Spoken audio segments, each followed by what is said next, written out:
PG&E's monopoly territory is home to 17 million people. Families already struggle to pay their bills. PG&E was convicted of 91 felonies. Really? I mean, what's next?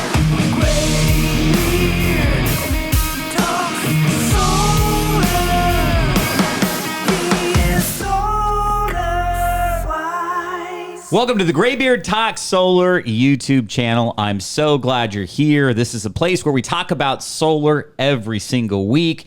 We launch a new video to the channel Mondays at 9 a.m. Pacific. And today, I'm super excited. This is a follow-on video of an interview I did with Megan Blackwell, a very successful realtor in the Sacramento area that works with Amen Real Estate. We were talking all things solar, how it affects housing prices, affordability for most folks that are shopping for houses now. And specifically, we're going to be addressing things like, does a house in PG&E territory with solar potentially have more marketability or more value down the line to somebody that might be interested in purchasing it versus a house that does not, especially if we're considering interest rates rising in California, continuing the 10-plus year average of almost 12% a year in PG&E territory. So we'll touch on that. We'll also touch on power purchase programs, how they work, how they benefit. And we'll get into a little discussion also on warranties and how power purchase programs can be a little bit more of a low maintenance, low headache type of opportunity. So I'm just very excited for the show. So please, if you will, smash the like, share, and subscribe buttons for the channel. We want to get more of this wisdom out there. I think this interview is a great example of strategic expert collaboration amongst realtors and solar brokers such as myself.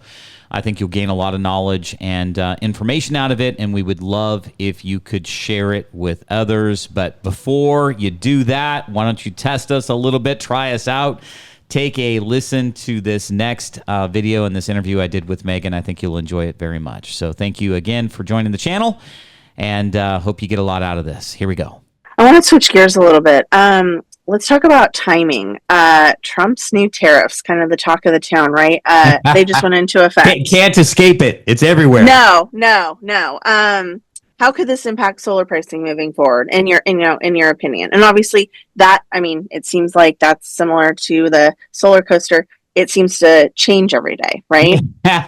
The only constant is change. Great question. And so our anticipation, the feedback that we've gotten from all of our installers is that the tariff changes, the policy that the Trump administration has enacted, that is going to have a negative effect on solar pricing. So effectively, we're expecting that solar componentry, because a lot of solar componentry is made throughout the whole world. I mean, we just got into a globalist society where manufacturing was better to be done in other parts of the world where it could be done cheaper, and a lot of solar componentry, because of the componentry of it, the metals and for example, lithium and lithium ion batteries, et cetera, is made from, other parts of the world. So our expectation is that domestic production will ramp up. We think that's going to be a good thing long-term for solar.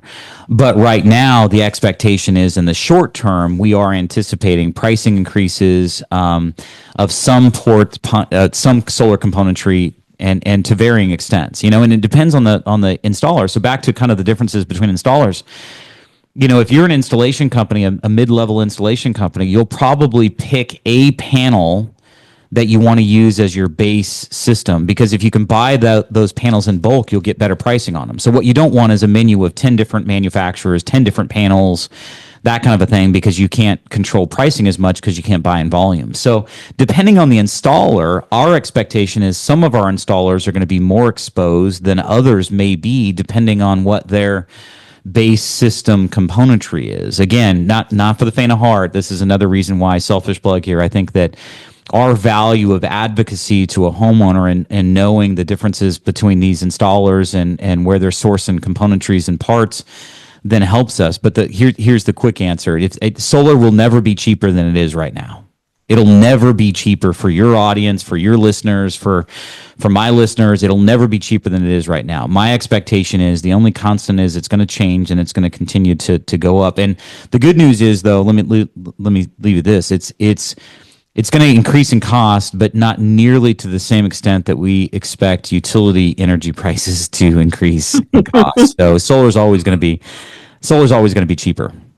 So I've heard the term before, solar regret.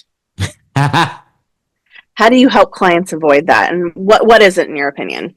I think sometimes the industry is a challenging industry. It's a little bit like the Old West, right? And I think solar regret occurs most when somebody ends up in a situation where they're in a high pressure sales type environment. Somebody knocks on your door at your house, or somebody accosts you at Costco or Home Depot, and all of a sudden you get wrangled into some sort of solar discussion or some sort of issue, where somebody wants to make a commission, right? And so I think the sales tactics and the pressure that exist in some of those channels and how those companies do business give rise to people's anxiety and then the regret over their purchase.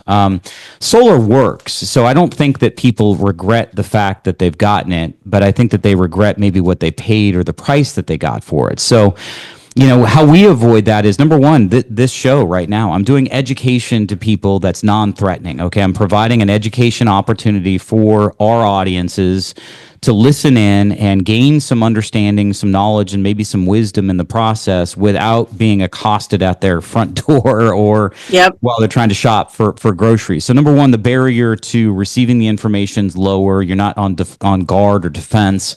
And then my platform is such that you can switch the channel anytime you want to switch the channel. But we are a knowledge-first solar education company. And so I've written 50 different white papers on various subjects in solar. I want people to go in eyes wide open. I want them to be knowledgeable. We want them to be informed and educated on all of the different options that are available to ultimately choose the one that they feel is best for them without, feeling like they got, wrangled into it or,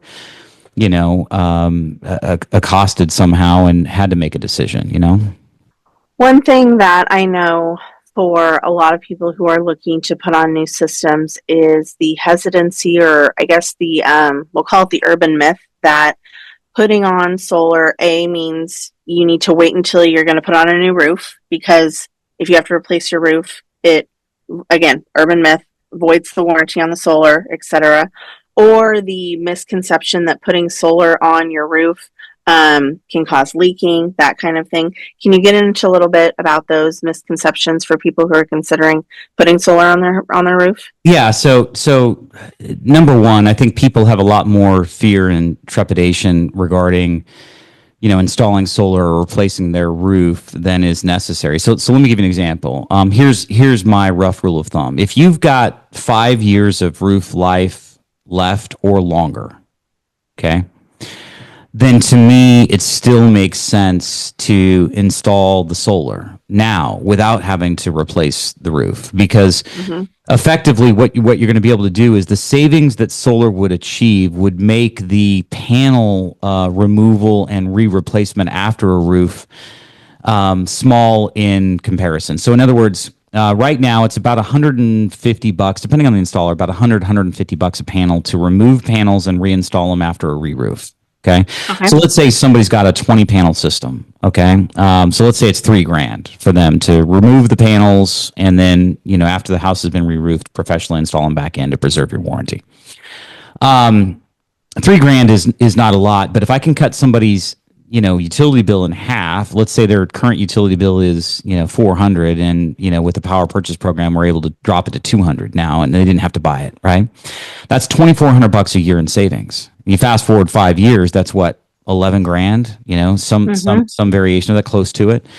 And it would only cost you $3,000 to remove the panels and replace them. So you eked out another 5 years of roof life plus, and you got solar, and you started saving immediately, and you didn't have to worry about the inconvenience of dealing with today's interest rates to try to re-roof if you wanted a loan or something. Regarding leaks, that is definitely an urban myth. I've been part of, at this juncture, approximately 600 solar transactions. And we've had roof leaks on 3. And of those 3, all were repaired within half a day.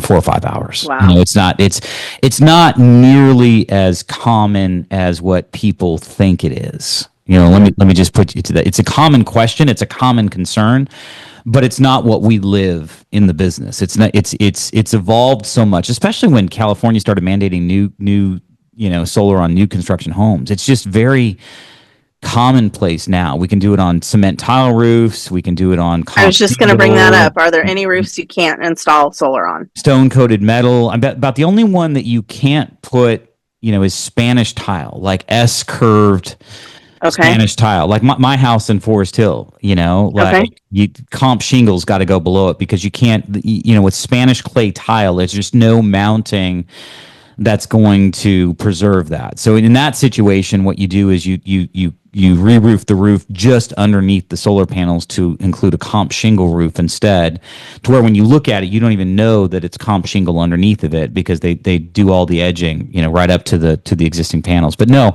we can do stone coated metal, which is it looks like wood shake, but it's actually a metal roof. We can do standing seam metal. We can do cement tile. Pretty much, we actually ran into a homeowner for the first time. He's got this isn't a flat roof, by the way. It does have a slant to it, but the first homeowner I've ever seen with a concrete roof on a traditional home. Oh, interesting. So we're okay. We're in process on that. So no, we're not limited on roof types or roof structure. That's Great good question, to know. though. Yeah. So if, I think we've kind of got into the, if somebody's listening and wants to explore solar but feels overwhelmed, what's the very first step they should take in your opinion, other than, calling you? I think if somebody's feeling overwhelmed, I think that there's just a wealth of information available. For me specifically, I created my Graybeard Talk Solar YouTube channel for that specific reason. I wanted an opportunity to be able to talk about, like I've talked about Trump and tariffs on there. I've talked about NEM 2 versus NEM 3. I've talked about batteries. I've talked about proper sizing of a system, what to expect, what to look out for with installers. My recommendation would be if somebody doesn't want to engage with us directly yet and just wants to further their understanding or knowledge of some of the information, I would say my website's going to have a lot of detailed information on it as well in terms of savings projections that you might be able to achieve depending on a certain bill amount. We'll have resources, blogs, and some of the white paper, some of that literature that I'd written or told you that I'd written before. We're going to have some of that on there. So I would probably start there first. Continue to listen to our radio program. I'm on 7 different stations throughout California. So wow. And we have that list on our website, solarwiseco.com, if somebody goes there. But I would probably start first with the YouTube videos because I think that that's a non-threatening way to get introduced not only to me personally, but to also a whole bunch of solar knowledge and content that could be helpful. So I'd love to hear from your perspective. We get a lot of people moving into California and they've heard the PG&E horror stories of, $1,200 bills a month and all that kind of stuff. What would you tell people moving into the state, what the solar opportunities give them for purchasing? Well, I think you just keyed in on something that's massive there. There are people in Nebraska and Illinois that have heard of PG&E that know how expensive, PG&E energy is in California. So it's nationwide knowledge. So the first thing that I would say is and again, this is that solar knowledge, right? So you live in an area in Sacramento. So if somebody's searching for a house in SMUD territory, SMUD is about 2/3 of the cost of PG&E. Okay. Yep. Now, let's say somebody's looking for a house in Roseville, okay, moving from somewhere else. Roseville is about 2/3 the cost of SMUD. It's about maybe 1/4 the cost of PG&E energy, right? So, but then we get into PG&E, so which is the biggest utility in California. So if somebody's moving in and heard this horror stories, they can verify them. It's easy to look at that information. You can Google it or search AI, and you can figure out that PG&E energy is expensive. And the only way to mitigate that is with solar. So first and foremost, if that's a primary concern. So of the big 4 home ownership expenses, right? You can't do anything right now about your mortgage rate. Mortgage rates are where they're at, right? Yep. We hope they're going to come down, but it is what it is. You can't get a 299 right now. Can't do anything about your property taxes. They are what they are. Nope.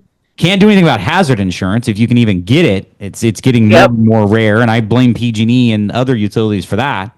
That's a big But part of it. but energy expense of the big four, and it's rising in terms of priority. It for some people, the energy cost of living in their home is rivaling their mortgage, right?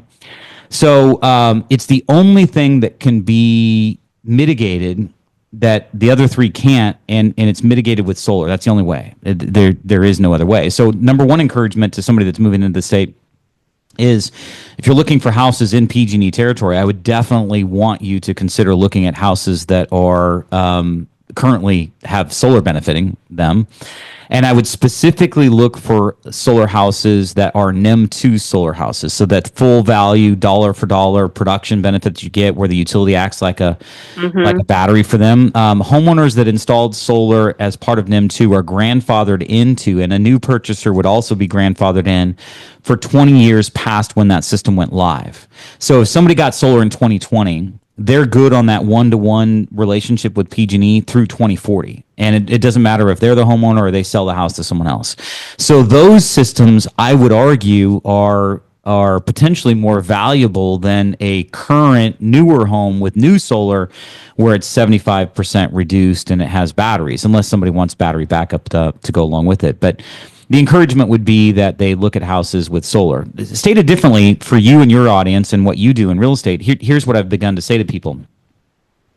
I said, if you're living in California and you're living in PG&E territory without solar, and you think that you're going to want to sell your house in the next 5 or 10 years, you're going to be at a huge selling disadvantage in 5 or 10 years if PG&E continues to do what they've been doing, which is raising rates and getting nothing but going straight to the sun in terms of cost. You're going to be at a major disadvantage trying to sell your home, competing with other houses in your area that have solar and that benefited from solar. Who's going to want to take on $1,000, $1,200, to your point, $1,500 utility bill, whatever it becomes in the future, when they can buy somebody else's houses that had the foresight to get solar installed in 2025, and now they're paying some of the cheapest rates that they've ever seen. Because back to that example that I showed you, here's a visual. Our audience on the radio won't necessarily be able to see this, but I think this is an excellent thing for you to see. The benefit of these programs is especially with the power purchase program. Right now, a lot of our homeowners are seeing it cut their utility bill in half. Wow. So that gold line is the power purchase escalator, 3.5% a year. And then I've estimated that the utility grow at 5%. Then it grew at 7% and then 9%. Keep in mind, PG&E's grown at 12% over the last 10 years. So those black lines that you see, 5, 7, and 9, and then that's the 3.5% escalator that you see down below. So as you see, as time goes on, the gap of savings widens. Right now, I'm saving somebody half against PG&E. 5 years into the future, if PG&E continues to raise at the rates they've been, I might be a third of the cost for PG&E for that homeowner that installed that system. 10 years into the future, it might be 1/5 what PG&E has then grown to be as an expense versus what they're paying for the system. So as time goes on, the savings widens. It gets better. And so I think that that's a competitive advantage. If you can talk to a new home purchaser that might want to buy your house 10 years down the line and tell them that you're literally paying 1/5 the cost that other house that they're interested in across the street is paying for PG&E energy, would that not sway you to consider it? 100%. 100%. So I think people aren't thinking about that. They're not thinking about the strategic advantage of, that lower cost might present when they go to exit their house or sell it. I can tell you right now, Sean, no one's thinking of that. And I can also tell you that I think I just identified one of the most undercapitalized marketing opportunities for homeowners who are selling. Because I can tell you that 0% of agents are marketing. The example I gave you, he gets grandfathered into the NEM 2 energy. Yeah. The agent knew nothing, zero, about what that solar system meant to the new homeowner. He probably underpriced that house based on the energy, the PPA that my client was benefiting from. No agent talks. You know what the number one marketing, I guess, statement is when it comes to solar? What? Oh, it's owned solar. That's what. Oh, so owned solar, and it's like I don't even know if people aren't educated to know what that means. But now that and again, every day I'm learning more. Um, but when I get into a contract and I, review the power purchase agreement or the lease or the owned solar that maybe is financed, it will have I think profound effect on home values. Yeah. Because again, there was no marketing. The agent didn't even know what a power purchase agreement was, and he was selling a house with this essential like gold mine of a power purchase agreement. Now you know why I do 15 to 20 presentations a year to realtors throughout California on what's going on, because what I've encouraged people to think about is your house, if energy rates and cost continue to skyrocket, is your house going to be at an advantage when it goes to sell to not have solar, because that's what you're thinking, or is it going to be an advantage to have it because you had the foresight to get it now and lock in a rate that no other buyer would be able to achieve or get moving forward? Like some of our rates right now, PG&E is at 42 to 62 cents a kilowatt hour. We're seeing rates from the power purchase programs as low as 18 to 26, 27 cents a kilowatt hour. Okay. So literally, 18 to 26 versus 43 to 62 in that range. And the more energy somebody uses, the cheaper it is. This is like Costco bulk pricing. The people that pay the most, 26, 27 cents, are lower energy users, because there's embedded cost to install a solar system, and the less energy you buy, the more cost you're going to pay for that energy, because they got to get that money back. Whereas if you're buying bulk, if you're using twice as much energy as the average home in California, you're probably going to get a rate in the 20 cents, 19, 20 versus PG&E at 43 to 62. So my point is, once it's locked in, it only escalates at about 3.5% a year. At that rate of escalation, Megan, it'll take 21 years before the cost of their energy from this solar system doubles. Okay, every energy is going to have or every energy company has a cost of doing business. They're monitoring, insuring the system. So if they're insuring it, is insurance going to go up over the next 25 years? Yes.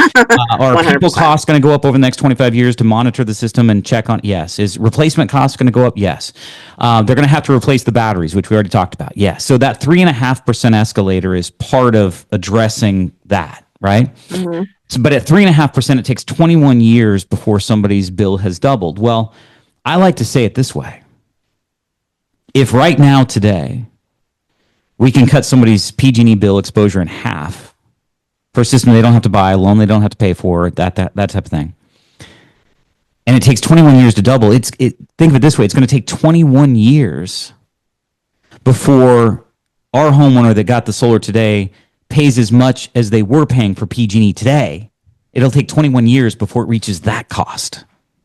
It's insane, right? Again, a no-brainer moment. All right. I think you got some value out of that. I know I did. I'm in the solar business. I'm a solar broker, and I even learned a few things in this process. So thank you so much for watching the channel today and that interview I did with Megan Blackwell. If you want to get in contact with her, she's in the Sacramento area. You can look up Amen Real Estate and reach out to Megan Blackwell directly if you're thinking of either buying and or selling a home. But for me, I really appreciate the interview and the question she tendered to me as part of her broadcast. And I think it made for an excellent edition of the Graybeard Talk Solar YouTube channel. Now, moving forward, I plan to do more of these types of interviews. So if you're so inclined, if you got some value out of today's interview, please smash the like, subscribe, and share buttons, and I will encourage you to do this. Stay charged, stay informed, and keep shining, my friends. There are alternatives to the outrageous expense of dirty grid energy out there. If you'd like to connect with us directly, if that seems of value to you, if you'd like to explore solar individually, all you've got to do is take out your smartphone, you text one word, YouTube, to 84503. Text it to that number, 84503. And my team will be back in touch very quickly, and we'll see if we can help you to sort out how much you might be able to save with solar. So thank you again for watching the channel, and I'll see you next week, same time, same place. Thanks for listening to SolarWise. Gray Beer Talk Solar. Please visit our website, solarwiseco.com, to learn more. And we will see you next time on SolarWise.